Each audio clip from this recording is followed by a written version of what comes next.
So let's look at his general lifestyle. That we now talked about what he had, how he used to possess things like bed and sandals and so on. But let's look how he used to live, his actions.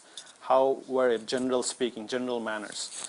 So first of all, let's talk about his time. How did he used to spend his time? How did he spend time with? How did he divide time, basically? So the hadith, it mentions that he used to divide his time in three different ways. He used to divide it. First part, he would spend specifically for the worship of Allah subhanahu wa ta'ala. The second part dedicated completely to his family.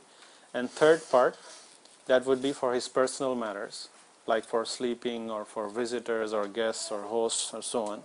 So that's how he would divide his time. And he would never waste even a little bit of time in any useless conversations. He was very particular about time. Obviously, he's so many things to do, but the blessings of time, unfortunately, we see in today's world how people kill their time. I don't know where that concept came from. Killing that time is really something un-Islamic. So you cannot spend time in useless conversations.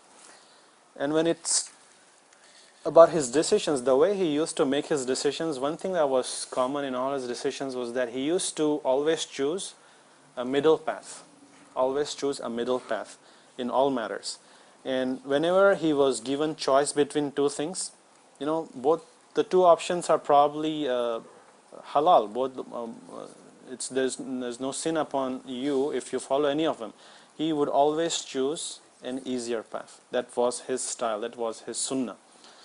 He would always do that. And it is also something that we can implement in our life. Some people just try to be like, I want to be more pious, I want to be extra hard, this and that. No, if you have two choices, one is easier than others, you choose it. But it doesn't mean that you go about choosing, like some people say, I will follow the easiest fatwa in the world. So that's bad. You cannot pick and choose the fatwas. But when it comes to general things, you choose easier things. Try to choose for easier things. And he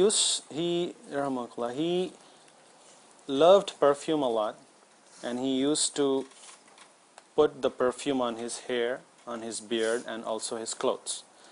And he said that using perfume is not extravagance, and there is no extravagance in good things. That's what he said. So that's something that he used to love, perfume. And his lifestyle, so basically his life was very simple, right? Very simple lifestyle. He lived a life of poverty. Even though he got a lot of war booty from the Battle of Khandaq and Battle of Hunain, so much war booty, he did not really live like a king. He and his family used to live a very, very simple life. And in fact, there is one hadith, it is said that Allah subhanahu wa ta'ala sent an angel, and he told him that Allah subhanahu wa ta'ala can make the earth of Makkah turned into gold just for you. You just have to say yes. You just have to say yes. Allah will turn the earth of Makkah into gold just for you. What did Rasulullah sallallahu alaihi wasallam reply? He said, not so, but I shall eat one day so that I may thank Allah, and remain hungry the next day that I may be humble and meek before Allah. So that's how Rasulullah sallallahu alaihi wasallam lived his life.